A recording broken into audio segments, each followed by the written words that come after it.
Alors que les cures doivent rouvrir mercredi à Nancy, après une fermeture d'1 an en raison de la non-conformité des eaux thermales, l'exploitant Valvital donnait une conférence de presse ce matin pour montrer patte blanche, si j'ose dire, et prouver que tout est rentré dans l'ordre. Grégory Boileau, Hélène Leplat.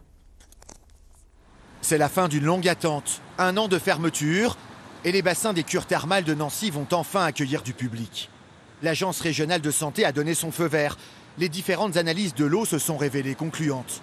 À l'origine, des problèmes liés à la non-conformité du bâtiment.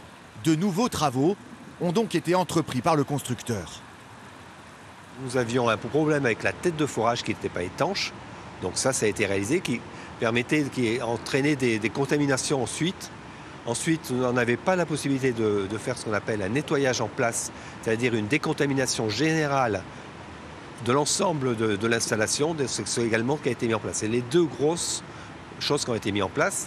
Et également, le choix qui a été fait, c'est de travailler avec de l'eau brute, c'est-à-dire de l'eau qui était non déferrisée, donc un process un peu plus court, mais qui demande quelques difficultés d'adaptation pour l'exploitant.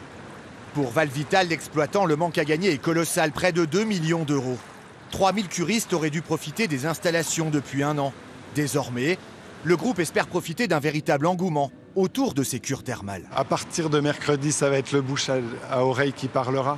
Ça va être le curiste qui va être content de son séjour, qui va en parler et puis qui va faire en sorte que tout ce qu'on a pu dire sur Nancy Thermal change et qu'on puisse vraiment parler de thermalisme, parler de soulagement de maux en rhumatologie. Et puis voilà, qu'on puisse satisfaire des curistes qui viennent se soigner dans notre établissement. 650 curistes sont attendus dans les prochaines semaines, jusqu'à la fermeture de l'établissement le 14 décembre. En 2025, Valvital espère attirer dans son espace santé 5000 personnes.